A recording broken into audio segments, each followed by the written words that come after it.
जो स्टूडेंट्स यहाँ बैठे हैं, आपसे मैं एक छोटी सी बात कहना चाहती हूँ। आपने एपीजे अब्दुल कलाम साहब का नाम सुना है ना सबने?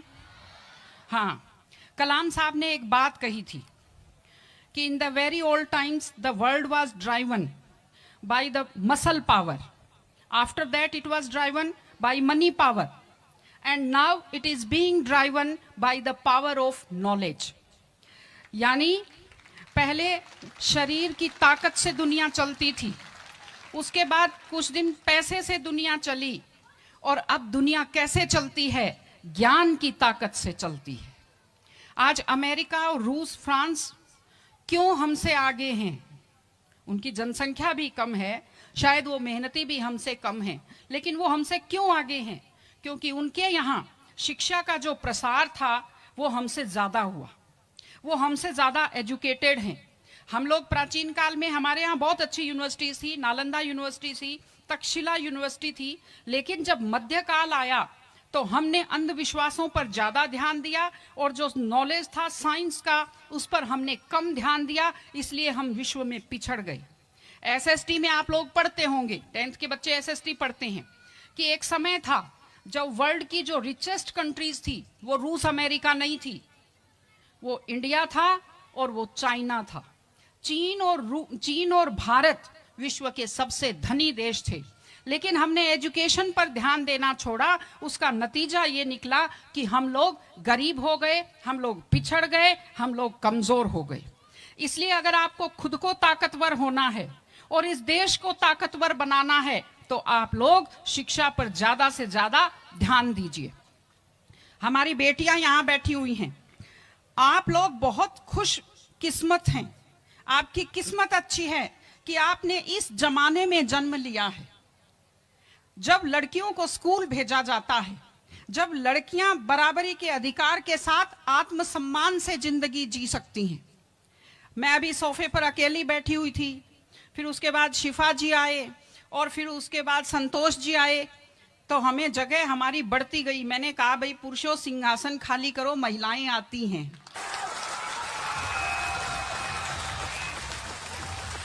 तो आप लोग बहुत खुशकिस्मत हैं।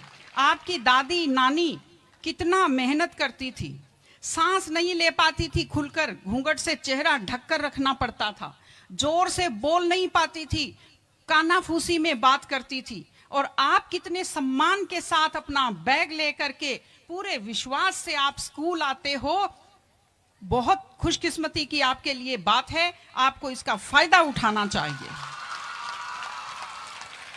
आपको कोशिश करनी चाहिए कि आप एक मजबूत नारी बने, और आपसे मैं कहना चाहती हूं कि आपके ऊपर बहुत विश्वास करते, आपके पेरेंट्स आपको घर से बाहर भेजते हैं, अपने माता पिता को हमेशा अपने मन में रखिए। दूसरी चीज आप बच्चों से जो कहना चाहती हूँ, आजकल क्या है, पहले तो घर में बहुत सारे बच्चे होते थे, संयुक्त परिवार होता था, चलते ही कोई सिर में थप्पड़ मार देता था, बच्चों को बुरा नहीं लगता था, टीचर्स की मार खाते रहते थे, हंसते रहते थे। आजकल 1-2 बच्चे होते हैं घर में, बच्चे बहुत सेंसिटिव होते हैं। आप लोगों को जब आपके माता पिता टोकते हैं, आपके टीचर्स टोकते हैं, आपको बुरा लगता है। आपको बुरा नहीं लगना चाहिए, क्योंकि ये वो लोग हैं जो आपकी चिंता करते हैं। मैं आपको एक छोटा सा किस्सा सुनाऊंगी। एक गाय जंगल में चल रही थी, अचानक उसने देखा एक बाघ पीछे दौड़ा।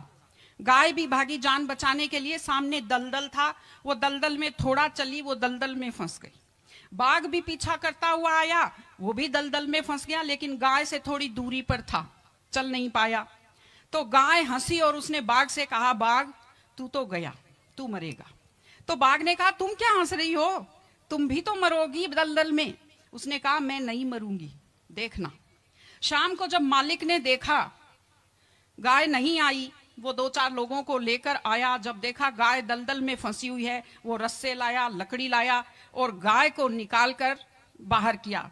तो गाय ने बाघ को कहा, बाघ तुझे कोई नहीं निकालेगा, मैंने कहा था ना, जिसको संभालने वाले होते हैं वो दलदल में फंसकर नहीं मरता।